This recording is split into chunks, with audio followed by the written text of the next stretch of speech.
Today I'm joined by Leslie Reyes, author of Zen of Learning to Ride a Motorcycle. After reaching a point in her life where she was willing to give it all up, Leslie decided to change her own life. Still facing her fears every day and getting back up from falling, Leslie began riding a motorcycle with the influence from her family, especially the women in her life. Learning to ride applied to everything in her life. Understanding how to live in the present moment and deal with what was right in front of her and not living in the past or the future. She understood the importance of not waiting for someday anymore. Even if life is not perfect and things are tough, don't wait for the perfect life. Enjoy the moments that you have. Don't wait for tomorrow and be completely stuck in the moment today, as your whole life will otherwise go by without you even seeing it. So today we're with Leslie. How are you? I'm doing well. How are you? I'm good, thank you. I'm good. Where are you based? I'm in California, Northern California. Very nice, very nice. It's a beautiful part of the world. Yeah, definitely. Yeah, for sure, for sure. So obviously, you know kind of where we're going to go. The floor is completely over to you, so start wherever you want to start. Well, I know this is about I got back up, Hmm. right? So that's one of my Zen principles of good motorcycle riding habits. Hmm. And basically, I wrote a book called The Zen of Learning to Ride a Motorcycle. The reason it is called that is because it's based on the Zen principle that how you do one thing is how you do everything. Hmm. And getting back up after a fall, it seems like the most obvious thing to do. Hmm. But, there's this weird thing in us. Sometimes I feel like we think that we are trying to defy the laws of nature or the universe. If, we don't do well at something, we fail, we fall down. And then you feel like, how do I have the audacity to get back up? Hmm. Am I going to just get pushed back down again? So I came up with these. This is one of the principles. If you fall down, get back up. When I was learning to ride a motorcycle, but found that they actually applied to anything in life.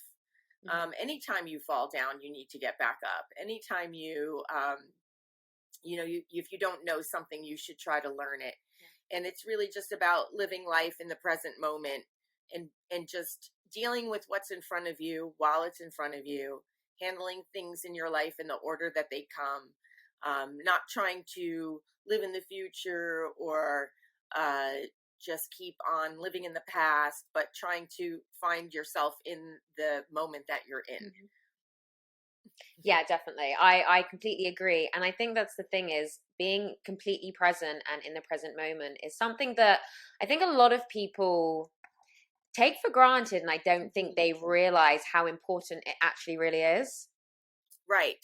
It's true. It just seems like something that we should be doing like intuitively, Hmm.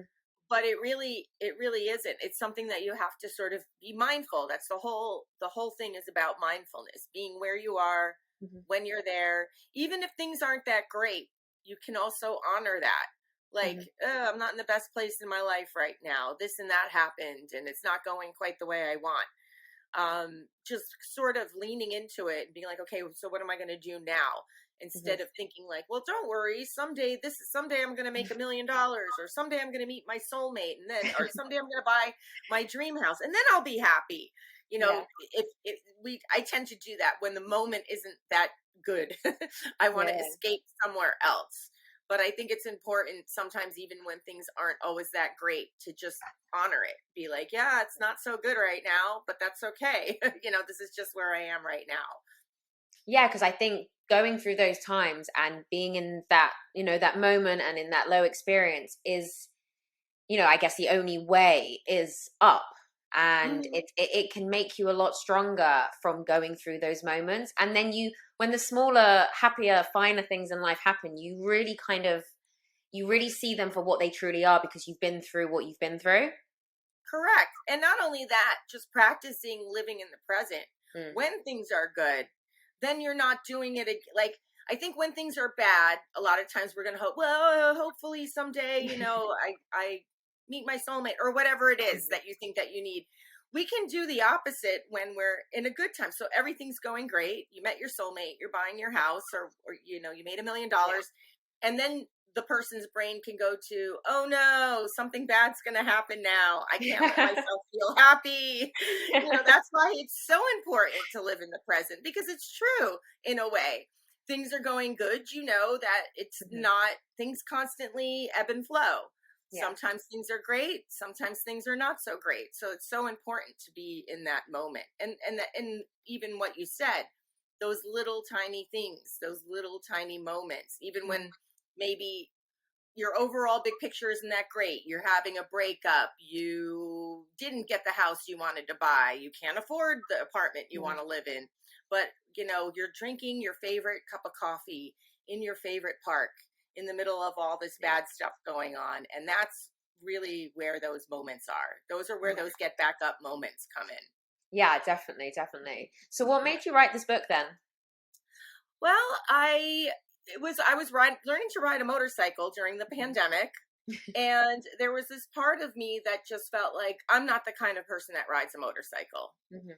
Like I had this self-talk that was like, you're too flaky, you're too unfocused, you're not responsible enough. And, on the other side, there's the people who are reckless. They get on the motorcycle, they don't practice any safety skills.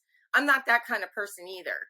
So I was like, what kind of a person rides a motorcycle safely? They're focused. They focus on the present. They, if they fall down, they get back up. These were sort of things I wanted to integrate into my own life. But the real inspiration was a cousin of mine. My cousin was speaking at my uncle's funeral. And she's a very successful emergency medical doctor. She's somebody I've always admired, really just smart. I always thought she was so together. And she was told the story at his funeral about how he taught her to ride motorcycles when she was really little, like 5, 6, 7, 8 years old. They had these little mini bikes, and she crashed one and flipped herself over the handlebars and messed up the bike really bad. And my uncle, she thought she was going to get grounded. Thought she was going to be in trouble. And instead, my uncle calls her into the garage and says, look what you did. You broke the motorcycle. So we're going to the store and you have to learn how to fix it. You broke it. You have to fix it. If you don't know how, you have to learn. And once we're done fixing it, you need to get back on it immediately, because otherwise you're going to be afraid to ever get back on a motorcycle again. And we're both half Filipino. Our fathers are from the Philippines. And if you know anything about Filipino fathers, they're extremely overprotective and controlling. So this is sort of a shocking reaction that he had. And everyone was sort of stunned. What are you telling this pretty little girl to get back on a motorcycle for? But she took that into her life, and it kind of made sense. I said, my goodness, it's so simple. He just taught her, if you fall down, get back up. If you break something, fix it. If you don't know how to, you learn. But you also face your fears. Are you afraid to get back on the motorcycle because you crashed it? He made her get back on. And something in me just clicked, because it was something, motorcycles were sort of in my periphery all the time. My father rode, my uncle rode, my female cousins, and then my boyfriend, now husband, also has been riding since he was little. And he tried to teach me when I was in my 20s, and I was terrified. I tried to learn, and it was just too scary. And I said, I'm fine on the back. So after this funeral, I told my husband, I want to try to learn how to ride a motorcycle again. And he was like, are you kidding me? Because we were living in Los Angeles at the time, which is the world capital of horrible traffic. And he's like, we just left a rural area on the East Coast where it would have been so much easier for him to teach me. But I was just determined. After I heard that story, I realized, I'm like, most of the qualities that I had really admired in my cousins, they weren't genetic or inherent or just part of their personality. It was something that they learned how to do. They learned how to be brave. They learned how to get up when they fell. Yeah. So it's actually inspiration from family members then. Yes, it was. It was. Yeah, it was a lot of different things, but definitely the women. That's the other thing I wanted to point out. I had taken a pink braid, like a piece of hair that you stick on your helmet, like it's supposed to be like a cute little decoration, and Some of my friends are like, what are you putting that stupid braid on your helmet for? And I said, because I want to make sure that when little girls see me ride by, that they know it's a woman on the Mhm. motorcycle, because it Mhm. really was women that inspired me to ride more than men. Mhm. The men in my life were a little bit more like, are you sure? What are you, crazy? Why are you trying to do this? And the women were like, go for it. Yeah. So Yeah, yeah. yeah. No, I like that. I like that a lot. And I think that's the thing is it's inspirational for women to see, you doing something like that. Because I guess when you think of riding a motorcycle, it probably is more of a, let's say, you'd imagine more of a masculine sort of, So when you think of it as a woman, it definitely gives more inspiration for many different, females and women these Yeah. days. So yeah, Yeah, and guys aren't always that encouraging. yeah. I don't find the men on social media to be very encouraging. Like, saying they'll tell you, like there's another famous moto vlogger that I like to follow, and she hmm just bought a big adventure motorcycle. So these are like really big motorcycles. It's hard to get your feet down because they're tall. Yeah. They're meant to ride long distance and to also go off road. So they're pretty big machines.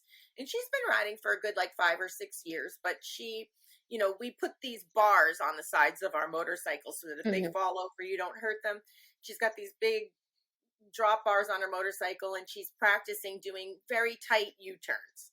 And she's just said flat out, well, I plan on dropping this motorcycle a whole bunch. And so a whole bunch of men come on, and they're like, oh, well, if you're dropping your motorcycle, you shouldn't be riding. And she's like, if you don't plan on failing when you're pursuing something, then you're never going to get there. You know, hmm I hmm mean, I think it was Thomas Edison. He says, I never failed. I just found 1,000 ways that didn't work. Yeah. you know, Yeah. so that was something too. Like when I was younger, trying to learn, it was really a lot more men. It was only hmm 10% of women were riding motorcycles in the United States. I think it's a little bit higher in other countries. Yeah. But in the United States, not as many women were riding.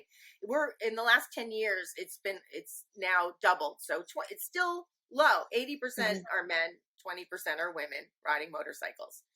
But I think the more women ride and we start encouraging each other, because it's the men are like, well, if you dropped your motorcycle twice, you shouldn't be riding. And the women will say, if you've never dropped your motorcycle, are you even riding? Yeah. Yeah. If Yeah. you've never even taken a chance, Yeah.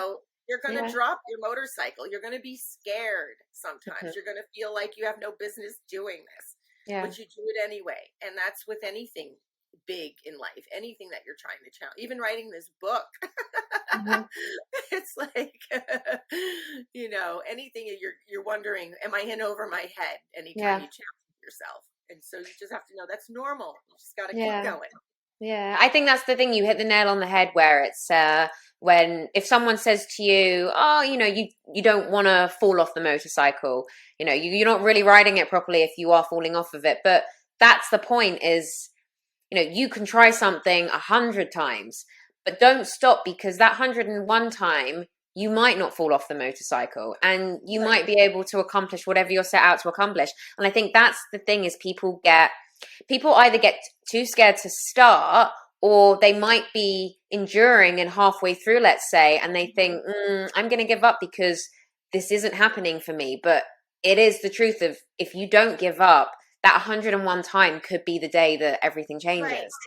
And it's not, yeah. And like, it's not just the motorcycle, right? Yeah. It's anything. It's your career. It's pursuing your dream. It's, looking for your soulmate, looking for your Yeah. house, looking for that $1,000,000. I like to point out when we were babies and we were all learning how to walk, if Yeah. imagine the first couple times we fell, how many times did we have to fall down before we could actually walk? Yeah. But none of us said to ourselves in our toddler minds, Yeah. I'm just going to stay in the stroller. We didn't do it. So what happens when we got older? Yeah. What happened? Yeah, Mom, Dad, I'm done. This walking thing isn't for me. Yeah, it's not for me. You're just gonna have to carry me from now on. Sorry. Yeah, that's very true actually. And I think that's the thing is when we are young and we're kids, we almost don't kind of process fear as much. So And then as Or adults, failure even. We don't yeah, say, oh, I fell down, and so I'm going home. yeah, We don't do that when we're kids. We fall down, we cry, we get back on the bicycle, we're yeah, cut up, we're scratched, we're bruised, yeah, We might not want to get cut up and scratched and bruised as an adults, but internally, it's like that first bruise yeah, to the ego and you're ready to call it a day. yeah, So want to be mindful of that and just be like, yeah, okay, I'm feeling yeah. bad. I'm just going to keep going. Hmm. Yeah, I agree. So what was the turning point then that made you want to, obviously you said your family and the inspiration and all of that, but what was the turning point that you said to yourself, I'm going to face my fear and I'm going to do this now? It's, people ask me that, and it's like I'm still facing my fears. I'm Yeah. still, trying to get up from falling. There was a one point in my book where I talk about, and this was look in the direction you want to go, not where you don't want to go, Hmm. right? Because I had a mentally ill mother. She's no longer with me, but my biggest fear growing up was this is genetic. I'm going to end up crazy and in a psych ward and Hmm. unloved and lonely like my mother. Hmm. And so much fear surrounded that. It was like that was the picture I painted in my mind, Hmm. because your mind does not see I don't, or I don't want, or Yeah. no. It just, so if you say something like you want to meet your soulmate, but you're thinking I don't want to be vulnerable, I don't want to be I don't want to Hmm. get screwed over, I don't want to be taken advantage of, well then don't even look for love, because Yeah. like those are the risks that you take, right? Yeah. So there was this moment where I had checked myself back into a psychiatric hospital because I was feeling like I just wanted to check out of life and I didn't want to live Hmm. anymore. And at the same time, I didn't want to feel that way. I Hmm. wanted to stop myself. Um, but there was this point where I felt like I had really hit rock bottom and there was nowhere else to go but Hmm. up. So it was not like there was this eureka, I'm going to live a great life now. It Yeah. was more of, okay, well, it's up to me to save myself, Mm. and so once you pick yourself up, you can do it again, Yeah. but it's just finding that will to push yourself through. Sometimes you just realize there's nowhere to go but up. Yeah. Yeah. Yeah.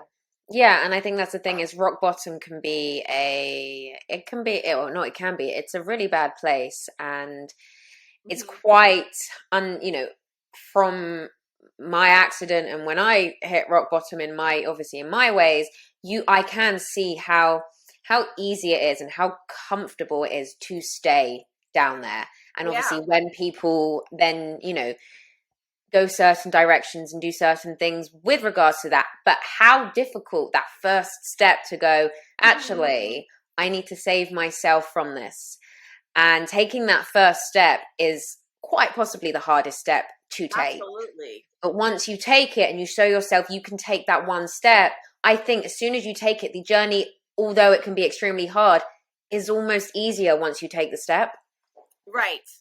They even say that about yoga class. The hardest part of the yoga class is getting in your car and driving there Yeah. and putting the mat on the floor. Yeah. That is the hardest. Once that's done, you're home free, Yeah. pretty much, because Yeah, you're not going to exactly.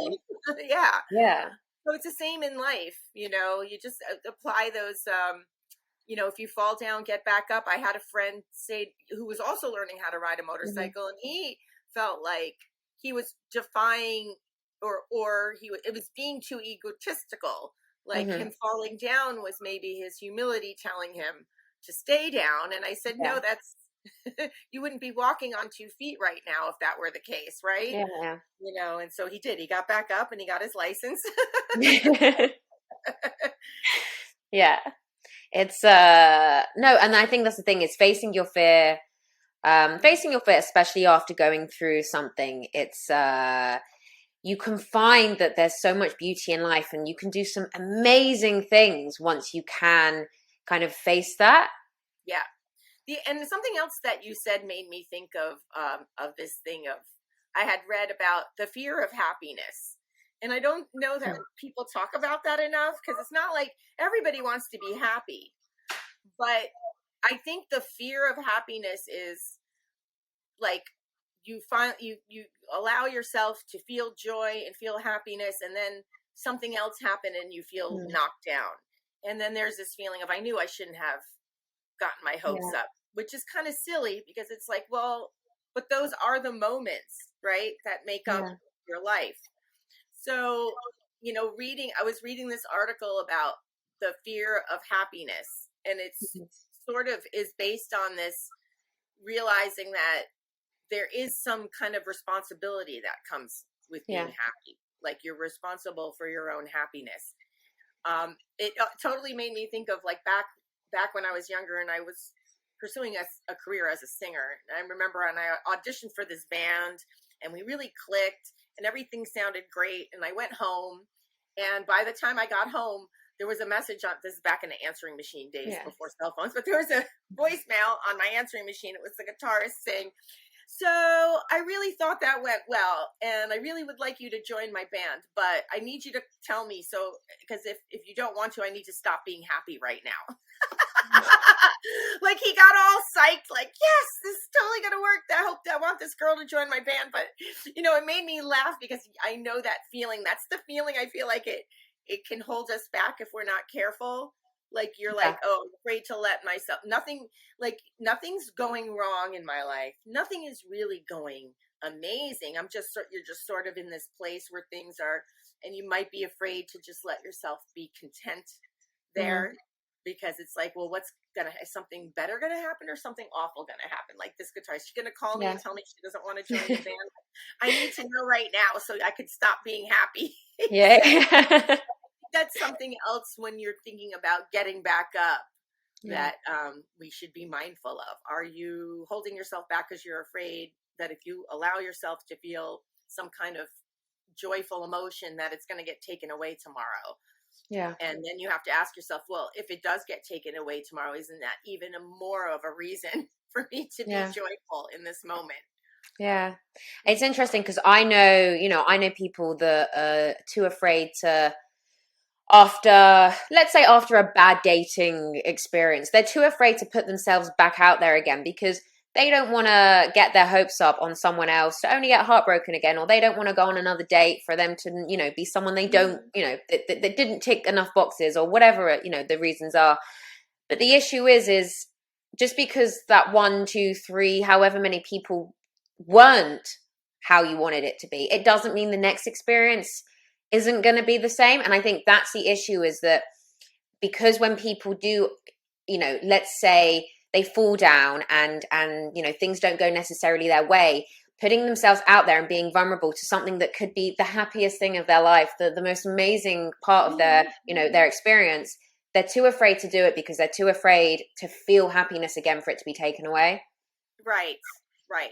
And the truth is, even if you do meet your soulmate and you do meet that person that ticks off the boxes, you just never know what can happen in life, Yeah. And so I think, part of learning to get back up is learning to really appreciate those moments of joy, Yeah.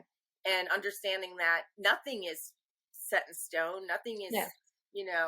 anything could be fleeting. Enjoy the date while you have it, because maybe you won't date him again tomorrow. But it is true. You cannot go through life, like, and just using the example of finding a partner, making a list of everything you don't want. Mm. You have to make the list of what you do want Yeah. in life, right? So Yeah. whether it's a boyfriend or a job or just anything in life, like, Mm-hmm. my acupuncturist told me, he's like, yeah, you don't go into a restaurant and say, I don't want the grilled cheese, I don't want the French onion soup. It's like, it's going to go through the whole menu by deduction. So you have to be very specific with Yeah. yourself when you're saying what you want and what you don't want, and being careful not to focus on what you don't want, because, Yeah. right, your brain will just create I don't want to fall off the motorcycle. So what am I picturing in my brain as I'm saying I don't want to fall off the motorcycle? I'm Yeah. seeing myself fall off the motorcycle instead of Yeah. saying I want to go on a ride and be safe. Yeah. Yeah. Yeah. But that's like positive self-talk and, Right.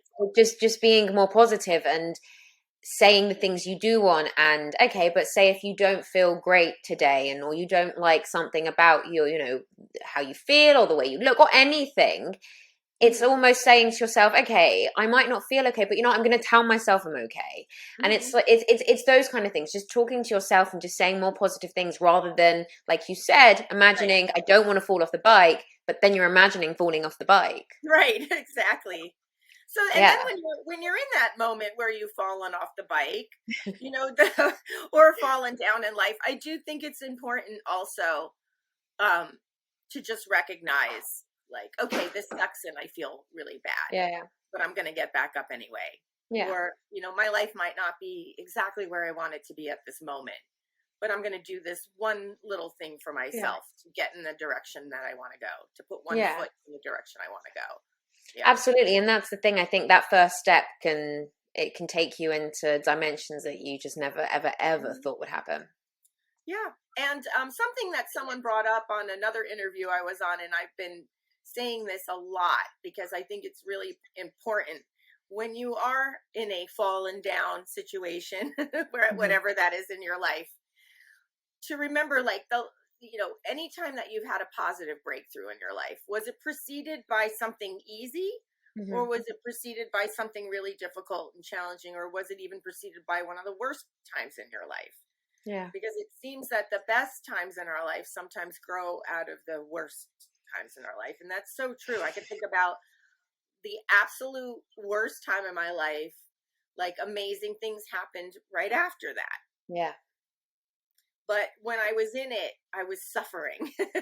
Yeah. So to look back and be like, next time I'm suffering, to remember those other times I suffered, what great times came out of it. Like, I can't think of any time in my life where something amazing, like, there was some amazing growth in my life that wasn't didn't come right after something really difficult, like a really Yeah. difficult period in my life. Yeah. And I think that's why when it is difficult, it it is the case of just not giving up, because Hmm. amazing things really do happen afterwards. That's right. That's Yeah. right. And do you, obviously, you said before, obviously riding a motorcycle, you were admitted to hospital and things like that. Do you think what you went through then has also impacted who you are today? Absolutely. Like, Yeah. I definitely don't think, I have no idea what I'd be doing if I hadn't had those challenges in my life. Yeah. Like, pretty much everything I do is, becoming a psychiatric nurse and Hmm. writing books about mental health, Yeah. was all came out of that period of my life where I felt like I, was ready to give up and check out. Yeah. Like, I did wasn't riding a motorcycle before then, and I wasn't married, and I didn't have my dogs and things like that. So it's it's funny. It's like, yeah, it's like, in California and in certain terrains, chaparrals, they have to burn Yeah. the wood it enriches the soil in order for things to grow. And you kind of think of it I kind of think of it that way. Yeah. It was like I was in the mulch, I was in the mud. Yeah. Yeah. I felt like everything had burned to the ground in my life at that point. And Yeah. yeah, yeah. Yeah. Well, that's the thing is, in a way, in so many different ways, you've got yourself back up. So Hmm. Hmm. Hmm. yeah, Yeah. it's definitely when you feel that, that everything's gone and everything, whatever has been taken away from you. It's definitely a huge challenge. Hmm. Hmm. Yeah, But yeah. But at the same time, I feel like once you've gotten to that point where you feel like it can't get worse than this, sometimes it's empowering, yeah. if you can, I'm not really a fan of fake it till you make it so much, Hmm. or, there's a word that's come up in the last few years that I've always thought about, but now I'm actually hearing other people say it, which is toxic positivity. I think Okay. you have to honor your challenges. Yeah. When you're in a bad place, I think it's important to just recognize and be okay. Like, you know what, I feel like crap, I am not happy with where I Hmm. am right now. I am, I'm struggling to pay my bills, and I don't like the neighborhood on my job doesn't appreciate me, or my partner. Like, I feel like if you don't recognize those things when you're in them, Mhm. then you can end up getting stuck in a bad place for a long Yeah. time. So that's why I'm not a fan of, just hey, just put on a smile. Like, no, if it sucks, it's Yeah. okay. Honor it. It's okay. You're allowed to be upset about things. You're Yeah. allowed to be unhappy about things, but use that as a Absolutely. sort of motivation to get to do better and to change your situation. Yeah, I think, absolutely. yeah. Yeah, no, I agree. And I hope you don't mind me obviously asking, what were the factors that obviously led you to kind of being in that very dark place of wanting to give up? Yeah. Yeah, that goes way back because it really started with when I was a child. Hmm. My mother was diagnosed with schizophrenia. And she would get very depressed. She had a couple miscarriages, late Hmm. term ones, like very late. And they both happened to happen around the same time of year. So in the springtime, she would get really depressed and end up Hmm. in the hospital. And when I was 10 years old, um, I was hanging out with a friend of mine, and it was a school night, and my parents were pretty strict. I was not allowed to like deviate from my structure. Hmm. So this friend was like, "Ask your mom if you can sleep over and we can go to school together tomorrow." And honestly, I Hmm. didn't. I liked my structure, so I felt like I didn't even really want to, but I just knew my parents were going to say no. So she Yeah. said, "Just call and ask." And I called, and my mother said, "Yeah, that would be a great idea." And she sounded really strange. So I called her right back and I said, "This is weird, Mom. Why are you saying it would be a good idea for me to sleep over Mm. my friend's house?" And she kind of said in this really dreamy way, "Well, I'm going far away," and then admitted that she was going to take her own life. And I there was something in me that snapped. Like the safety I felt in life as a child, it just completely shut down. I Yeah. felt completely terrified of the world after that. There was no place and nowhere that I felt safe, because when you're a child, like, your mommy and your daddy are supposed to keep you safe, and I always felt like we were pretty solid. And so that moment, it kind of changed everything, and I just felt like, I talk about impulsivity, but I don't want people to confuse that with, like, I didn't take risks. Like, I wasn't like running around trying to do dangerous things. It was almost the Mhm. opposite. It was almost like I would run away from scary situations, impulsively, instead of like where Yeah. somebody might jump off a cliff and go skydiving, to deal with. Mine was like, I didn't even, like, I was missing out on a lot of little things in life Yeah. because I would run away from them because it got too scary. So, that was a very slow, uh, like, it started when I was 10. And I think, this is where the part of living in the future came into Mm. play. Because, when you're a child, you are always looking. And when you're young, even in your early 20s, you feel like you have your whole life in front of you. So I think I started living my life in a way that I was hoping my future would save me from Mm. whatever this painful childhood was. Someday I'll grow up and be happy. But it was, again, that someday, you Yeah. know, someday I'll grow up. So there's not much enjoying of your childhood or your teenage years or your college years, because I'm constantly was trying to run away from this anxious feeling of not being Yeah. safe. So at somewhere in my mid 30s is when it finally hit me, because it's like, you're not a kid anymore, and you're not even close to being a teenager anymore, and you're in your mid 30s, and what are you doing with your life? And there was this sort of feeling of, I don't even know how to find happiness. I don't even Yeah. know how to be in it. I'm too afraid. I'm always waiting for the next shoe to drop.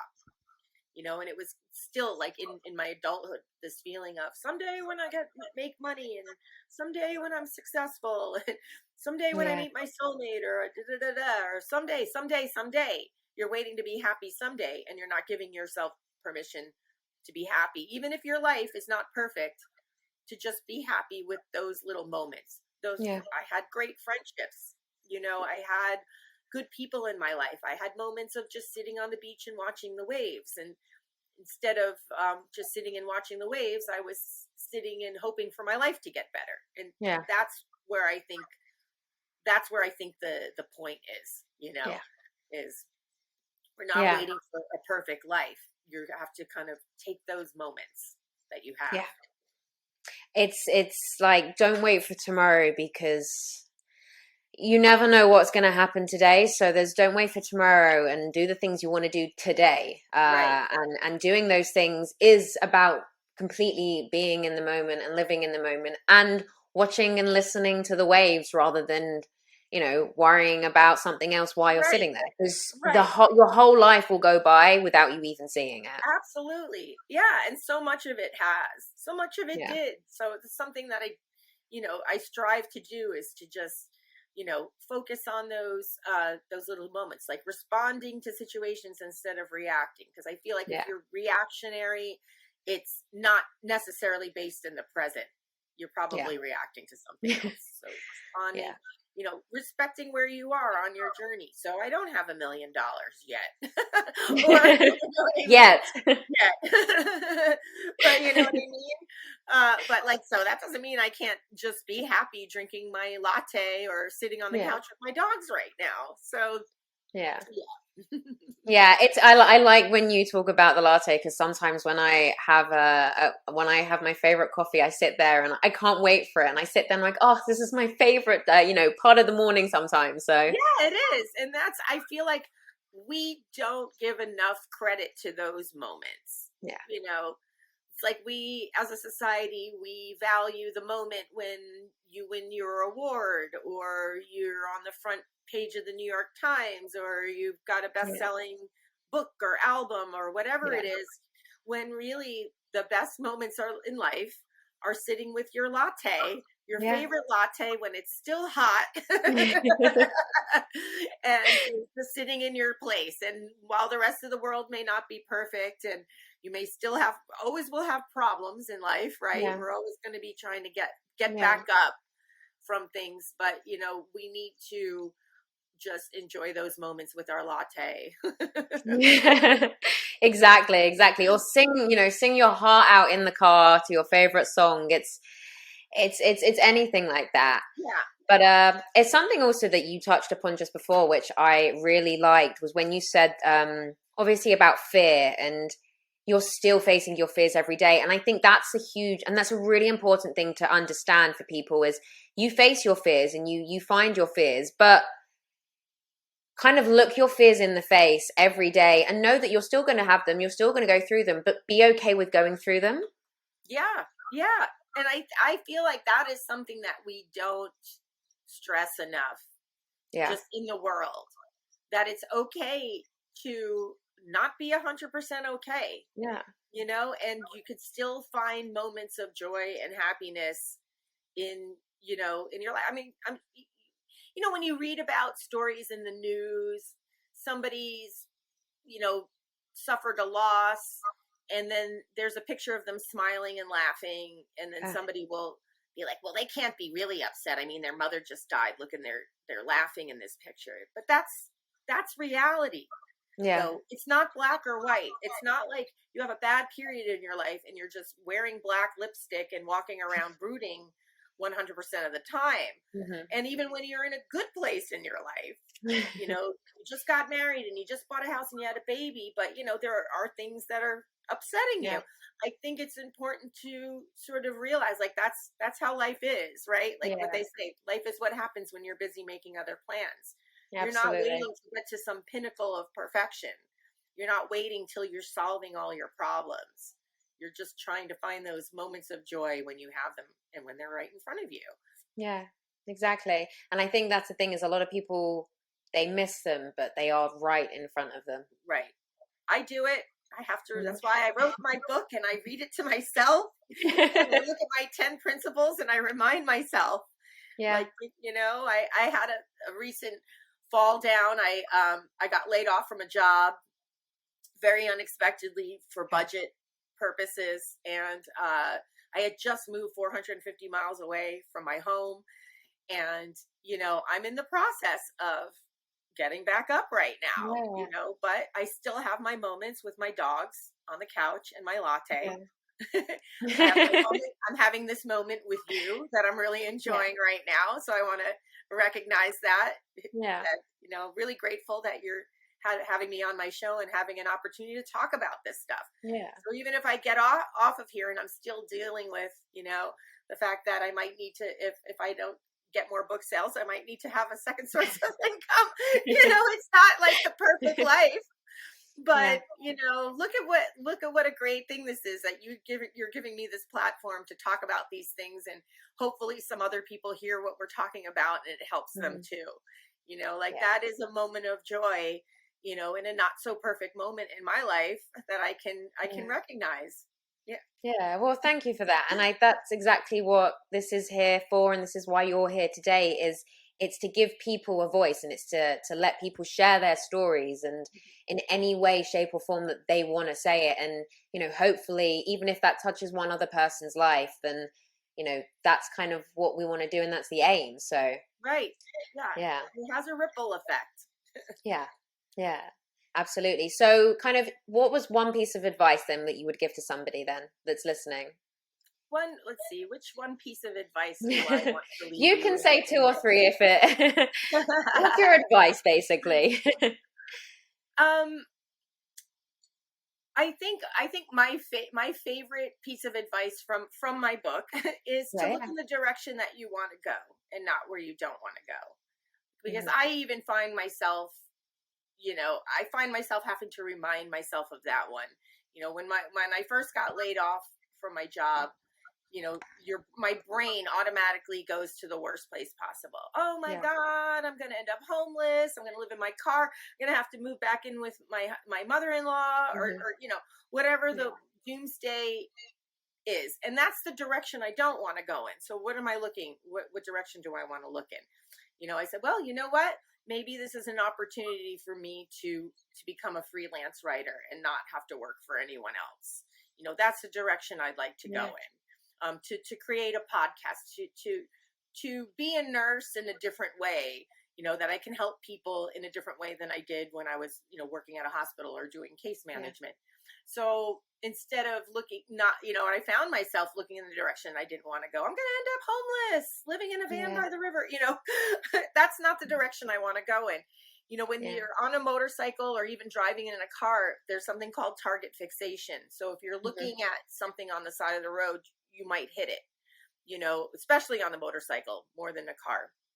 You have to look into the turn. If you want to turn this way, there's a bunch of cars parked on the side of the road. You're looking at them, you're going to go into them. So it's the same thing in life. You got to Yeah. look in the direction you want to go, not where you don't want to go. So if you're finding yourself feeling fearful, I don't want to get fired, I don't want to end up homeless, I don't want to end up broke, I don't want to, whatever it is, I don't want to go out on a date and get taken advantage of and screwed over. Like, Yeah. when you find yourself thinking in don'ts, think about, then what do you want to do? Look in the Yeah. direction you want to go. So Exactly. Exactly. No, I love that. And like you said before, it's like when you're worrying, when you're on the motorcycle, you're worrying about falling off rather than enjoying the ride. So, what's you the know, point? exactly. Why worry about something that might not even happen? Because it's Right. that thing where if you worry about it and it doesn't happen, then you've spent time worrying about something that never happened. Right. Or if you unfortunately something does happen, you then worried about it twice. Right. Right. So you've taken Exactly. away the first moment anyway. Right. Yeah. And then, and on the motorcycle, I talk about something, be prepared, think and plan ahead, because planning Yeah, ahead is not, and looking in the direction you want to go, it's not living in the future. yeah, It's just taking care of yourself. So just like that, I wear a helmet, gloves, pants, jacket. So if something does happen, I've protected myself as much as I can. yeah, So I don't want to I'm not thinking now, oh, what's going to happen if I get hit? You're just thinking about being safe. yeah, You can focus on the traffic because I've got my gear on. yeah. And I'm sure you look really cool in all the gear as well. Thank you. No, I'm sure, I'm sure. So it's always there's some pretty cool outfits when you see people riding Oh motorcycles. yeah. So Yeah, there's a bunch of women now making motorcycle gear, so we're looking cuter nice. on our motorcycles because of these women. Yeah. Nice, nice. So preach to them. Yeah, yeah. Nice. So is your book out at the moment then, or? Yes, my book came out earlier this year. It's called The Zen of Learning to Ride a Motorcycle by Leslie Perfect. Reyes. It's available anywhere, pretty much anywhere books are sold online. So wherever Cool. you like to buy your books. It's also on audiobook through Audible. So if you Perfect. don't have time to read and you want to listen to it, you can listen to it as well. And if you want to Perfect. find me, I'm at lesliereyesauthor.com, and that's Leslie LeslieReyes author.com. Perfect. Perfect. And is there anything else you want to share today? I just want people to keep looking in the direction they want to go, and Mhm. to keep believing in yourself, and Yeah. it's okay if you don't feel so great about yourself right now. That's really something I know. A lot of people, there's a lot of shame when you're not feeling like you're in the best place, Yeah. and that's okay. You just work on, get up as slowly as you need to. Yeah. Yeah. It's the tiniest baby, tiny little steps, Yeah, and that's it's all you have that's to do it. sometimes. They add up. Yeah, they really do. They do. So it's been an absolute pleasure having you on the show today. Thank you so much for having me. I really appreciate it. No, thank you. Thank you very much.